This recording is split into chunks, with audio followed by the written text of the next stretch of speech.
Ya, kita kembali lagi dengan pelajaran desain grafis percetakan. Ya, kita akan masuk ke dalam bab baru ya, yaitu bab 5 tentang menggabungkan gambar dan teks berbasis vektor. Ya. Jadi, sebelum kita masuk ke dalam praktek dalam softwarenya, kita akan bahas dulu sedikit tentang teorinya dulu ya. Nah, kita langsung saja mulai dari pengertiannya dulu ya. Nah, pengertian gambar vektor. Apa sih itu gambar vektor ya?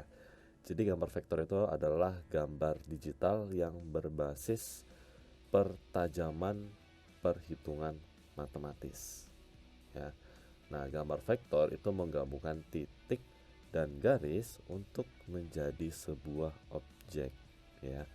Nah, jadi gambar vektor ini sering digunakan untuk membuat objek ataupun logo ya. Nah, misalnya seperti ini ya, ada logo Honda, logo Vespa, Piaggio ya, atau logo klub sepak bola ya. Nah, itu bisa dibuat menggunakan eh, banyak aplikasi ya yang mendukung gambar vektor ya. Itu nanti kita lanjut.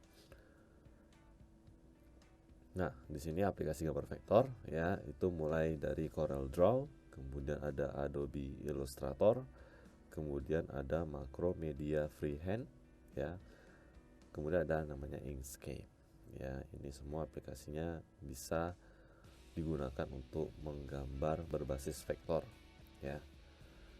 Nah, kita lanjut. Nah, ini ada file ekstensi gambar vektor ya. Ada CDR ini untuk aplikasi CorelDRAW. Nah, kemudian ada format extension SVG ya, atau kepanjangannya itu adalah Scalable Vector Graphics ya. Ini biasanya digunakan untuk bukan untuk software ya, sebenarnya ini digunakan dalam coding atau scripting dalam pembuatan web ya. Dia menggunakan extension SVG ini ya. Nah, kemudian ada AI, di sini ada Adobe Illustrator ya. Harusnya kalian tahu. Nah, kemudian ada format extension EPS ya, atau kepanjangannya Encapsulated PostScript ya. Ini biasanya banyak digunakan di software seperti Adobe Illustrator juga bisa, kemudian Adobe Photoshop, kemudian ada Adobe InDesign, dia juga bisa ya. Ini cukup banyak digunakan di beberapa software atau aplikasi ya. Tapi yang paling sering digunakan itulah yang CorelDRAW sama Adobe Illustrator ya. Nah, kemudian di sini ada teknik menggabungkan gambar dan teks berbasis vektor ya. Teknik yang pertama itu adalah memperhatikan kontras warna antara teks dan gambar ya. Jadi ini sangat penting dalam pemilihan warna ya.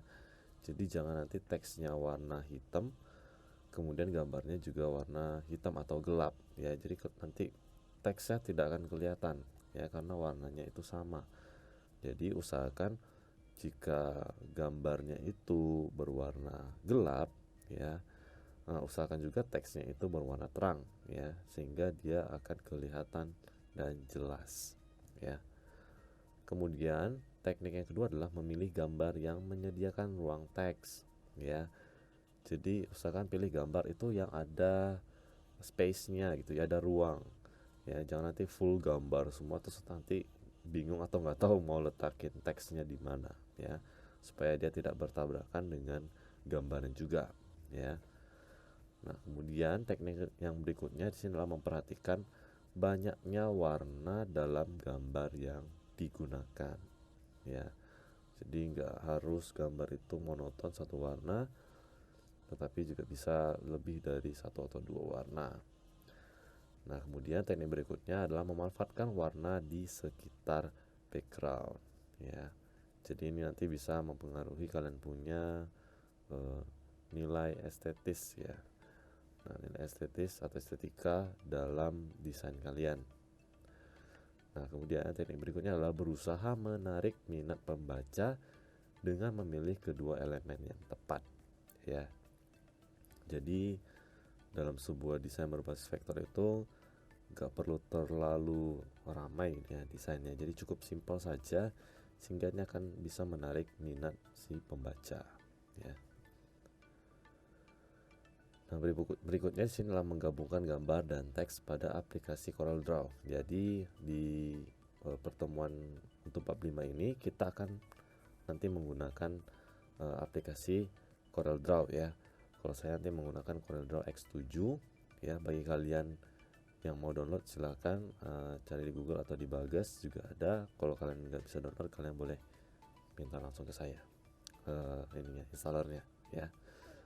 Nah, untuk menggabungkan gambar dan teks pada gambar vektor di CorelDRAW itu butuh beberapa tools ya. Nanti di situ banyak toolsnya di CorelDRAW, mulai dari text tool ya untuk teksnya, kemudian ada interactive fill tool itu untuk mengisi warna, kemudian shape tool itu untuk membuat bentuk objek ya, entah itu persegi panjang, segitiga ya, sejajar genjang, kemudian rectangle tool ya, kemudian ada artistic media tool. Jadi nanti bisa kalian membuat seperti lukisan ya, atau kuas, nanti bentuk kuas, warna kuas seperti itu menggunakan artistic media tool.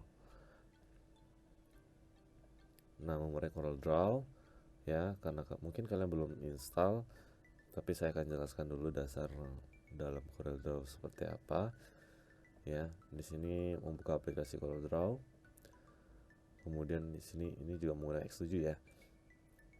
Di sini untuk membuat file baru itu kalian bisa tekan Ctrl N ya, seperti biasa. Untuk di beberapa aplikasi membuat file baru bisa menekan Ctrl N di keyboard, atau kalian bisa klik file kemudian pilih new ya, atau bisa langsung pilih new langsung di sininya, di bawah filenya ya.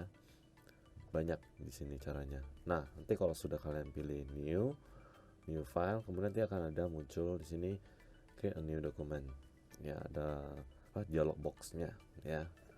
Nah, di sini nanti kalian bisa isi nama, kemudian presetnya seperti apa, mau kalian bikin custom, kemudian ukuran kertasnya apa ya, biasanya itu menggunakan A4, kemudian ini untuk lebar dan panjang kertas ya, kalian bisa menggunakan satuan apa.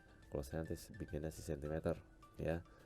Kemudian nanti ada mode di sini portrait ya, bisa landscape dan portrait.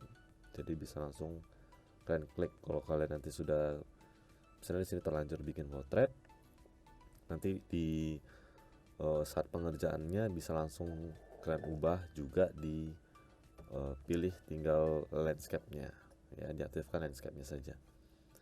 Nah, kemudian number of pages ya, kalian bisa bikin beberapa halaman ya. Sebenarnya sih bisa bikin seperti buku atau majalah ya di CorelDRAW. Jadi nanti bisa dibikin lembaran halamannya. Nah, untuk color mode ini bisa ada CMYK atau RGB, dan kemudian ada rendering resolution ya, ini pakai satuan DPI, semakin tinggi makanya semakin bagus ya. Untuk selanjutnya ini nggak perlu saya bahas, ya skip aja. Nah, nanti lembar kerjanya seperti ini ya. Ada toolbox ya, ini toolsnya. Nanti ada rectangle tool, fill tool, text tool ya, semua ada di sini. Kemudian ada rulers atau penggarisnya, ini akan nanti sangat berguna sekali dalam membuat objek ya. Nanti akan kita gunakan agar letak atau pembuatan objeknya akan kelihatan lebih rapi atau sejajar. Nah, kemudian ini untuk title, ini nama filenya nanti akan muncul di atas. Kemudian ada menu bar ya, ada file, ada edit, ada view, layout, effects dan sebagainya. Standar bar ini ya untuk pilihan menu yang lain. Kemudian ada property bar di sini, misalnya untuk kalian bikin kotak nanti akan ada property barnya. Kemudian ada docker ya, docker ini cuman untuk apa ya, semacam hints ya, semacam clue untuk bantuan dalam menggunakan CorelDRAW ya. Dan kemudian ada color palette ya, jadi ada color palette-nya di sini. Nanti kalian bisa langsung klik, maka objek atau teksnya bisa langsung berubah warnanya. Kemudian ada document palette ya, ini hampir sama dengan color palette. cuman ini yang berubah dokumennya. Kemudian dokumen page, ini halaman kerja kalian ya. Kemudian dokumen navigator ya, di sini misalnya ada di halaman 2, halaman 3 nanti ada di sini. Kemudian status bar ini lebih kepada semua yang sudah kalian bikin. Jadi nanti misalnya warnanya kalian menggunakan RGB, kemudian ya kalau di sini ada RGB, kemudian ada grayscale ya, jadi status pengerjaan kalian nanti akan kelihatan di sini ya. Nah, kita coba lanjut. Di sini ada menu bar, CorelDRAW ya. Di sini ada untuk membuat dokumen baru ya, seperti tadi untuk new dokumen, nanti ikonnya seperti ini. Kemudian ada untuk membuka dokumen Corel ya, nanti bentuknya seperti folder ini. Kemudian untuk menyimpan dokumen ya, nanti ada gambar disket ya seperti ini, save a drawing. Kemudian untuk mencetak dokumen Corel itu nanti ada gambar printer. Kemudian untuk memotong objek pada Corel ya, itu nanti ada gambar yang icon gunting. Kemudian untuk menyalain objek pada Corel itu nanti ada gambar seperti dua dokumen ya. Nah, kemudian ada untuk menempel objek, ini baru nanti ada gambar papan dan dokumennya ya. Nah, kemudian di sini ada untuk kembali pada langkah sebelumnya atau undo ya. Nah, seperti ini. Dan kebalikannya ini untuk kembali pada aksi yang berikutnya ya. Nah, kalau tadi sebelumnya undo yang seperti ini. Nah, kalau untuk aksi berikutnya menggunakan redo atau restore ya. Nah, kemudian untuk mengambil gambar dari dokumen lain ya, import a drawing. Kemudian untuk menyimpan gambar yang format lain itu menggunakan export ya. Kemudian untuk memulai aplikasi Corel itu bisa menggunakan start Corel. Dan untuk mengaktifkan akses cepat Corel itu ada open the welcome screen. Kemudian di sini ada untuk menentukan pembesaran view ya, atau set the zoom level, ada 100, 75, 80, 50, 20, 10 ya, banyak. Kemudian ada enable atau disable alignment ya. Kemudian ada juga untuk pengaturan dokumen CorelDRAW. Nah, untuk ini cara untuk import ya, untuk mengimport gambar itu kalian tinggal klik nanti file, kemudian pilih import, kemudian nanti pilih file gambarnya apa ya, seperti ini. Kemudian nanti kalian bisa bikin text tool ya, tinggal bikin tulisan misalnya sini kopi hitam ya. Kemudian letakkan jadi di atas gambar yang sudah kita import tadi. Nah, kemudian nanti kita tinggal pilih power clip ya, power clip inside. Jadi nanti objek atau gambar yang sudah kita masukkan tadi ya, yang pertama tadi, dia akan kita masukkan lagi ke dalam teks yang sudah kita buat di atasnya ya. Jadi nanti hasilnya akan seperti ini ya. Ini dia hasil power clip namanya. Oke. Nah, jadi untuk pertama kali ini sekian dulu. Untuk pertemuan berikutnya nanti akan kita lanjutkan menggunakan software CorelDRAW X7. Jadi bagi kalian yang belum punya softwarenya bisa kalian download sendiri, atau kalau kalian nggak bisa download, kalian bisa minta ke saya softwarenya. Oke. Nah, sekian dan terima kasih.